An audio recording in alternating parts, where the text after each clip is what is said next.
Look what happened to Jesus. He's tempted in the wilderness.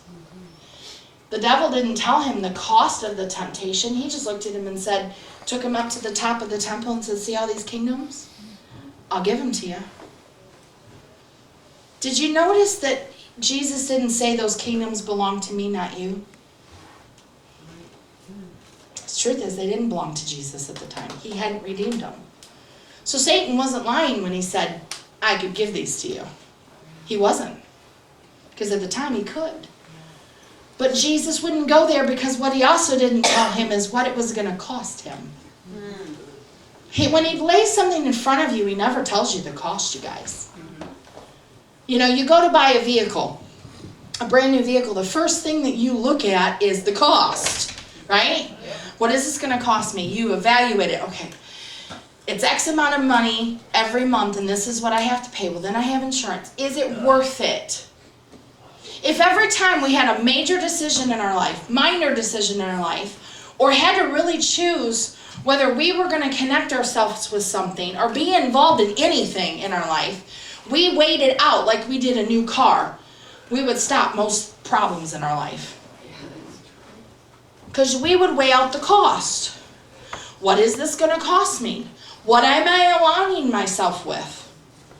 Well, okay, if I do this, this is what's required of me. Let's talk about it. But we don't do that kind of stuff. We jump in headlong. Somebody asks us that, oh, can you do this and be involved in that? Oh, yeah, sure. And we don't think about the cost before we don't even look at our calendar. That's why Jesus said, let your yeses be your yeses and your noes be your noes. He said when you make decisions, he wants us to use wisdom and think about the cost. Before we do, you know what Christian maturity is? It's character. It's character when someone comes up and says, hey, we're all going out and we're going to go hang out and go get some dinner and stuff, and then we're going to go get some beers and go hang out and, you know, go down to the beach. So I was with a young lady, and we were at a baby shower. I think it was a baby shower, wedding shower, or something like that. It was one of the showers. So we're there and ran into somebody that they knew, that they've all just gotten married recently.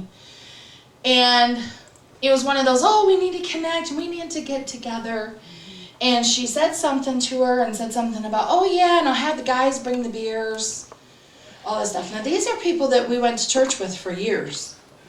But this is how they talk. That young lady looked at me and went, that went south, real quick. So I asked her a year later, I said, did you ever connect with them? She said, nope. Because the minute I heard beer, I heard no. Because she was a former alcoholic. And she instantly heard, I'm not, even for a friendship, I'm not opening that door. Because what is your soul worth to you?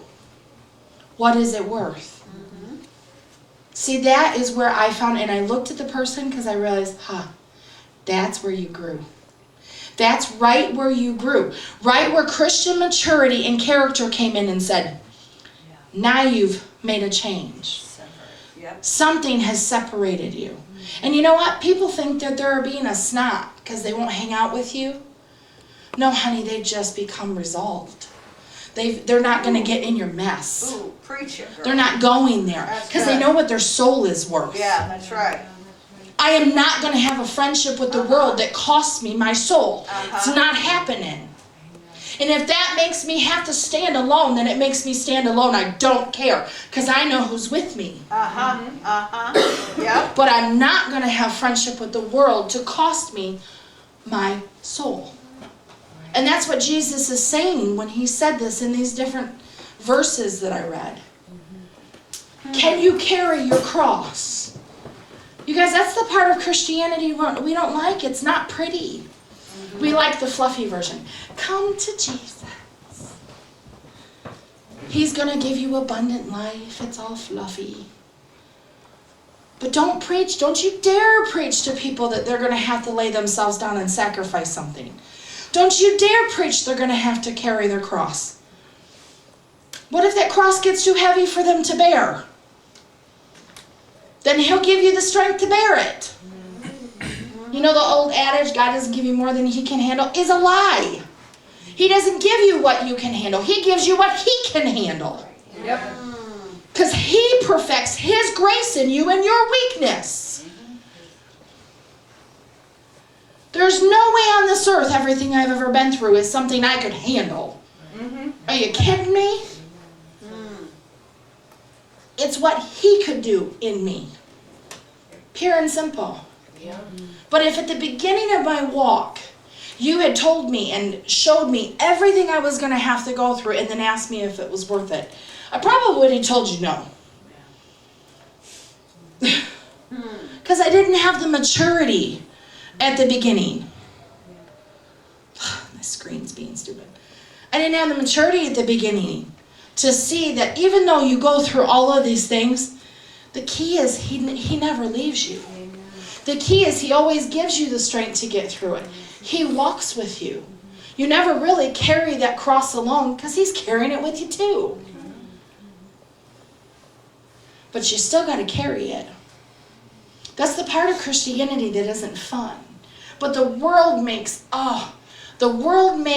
following them so good. Do thou as thou wilt. Whatever you want to do. Just go ahead and just do whatever you want. No matter what it costs you or no matter what it costs everyone else. Let me tell you something about cost. You decide that it's not a big deal for you to go drinking and be a drunk and get in a car and driving down the road at 65 miles an hour in a 30, it's really just not a big deal. It's the middle of the afternoon. Nobody should be out. And you hit a 6-year-old boy on a bike.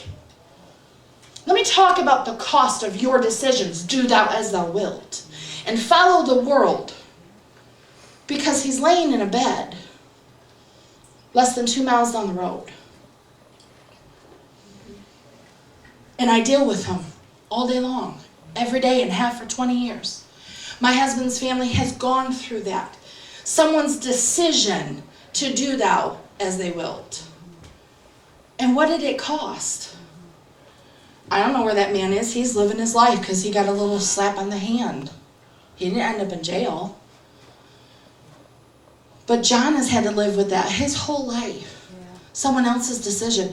And yet, he doesn't regret his life. He lives it with joy. He was cracking everybody up this week. He had to go up to the hospital because he had some infection in his body we were dealing with. He's back home resting. My husband went to go be with him. So we're just helping his body heal and get beyond it. But he's up there and you can tell when he's okay because he starts flirting with the nurses. And he's asking everybody if they're married. And that's the most of his flirt. He's just funny. And we're just laughing at him. I said, so how many nurses did he ask to marry him yet? 5. I said, well, he's running a little behind. I expected 10. And that was our joke. Well, John's starting to feel better. And we just laugh. And he has a sense of humor in the middle of it all. I know one thing. When we get to heaven, the reward on him will be huge. I expect it to. Because everything he's ever done, he's done it with a heart to love on God. From a pure heart. But what is it worth your soul? If I could talk to that man, it wouldn't be to condemn him. Was it worth it? Because he's had to carry the weight of that the whole of his life. Was it worth it? Was it worth to damage a child for life by your decision? Was it worth your soul?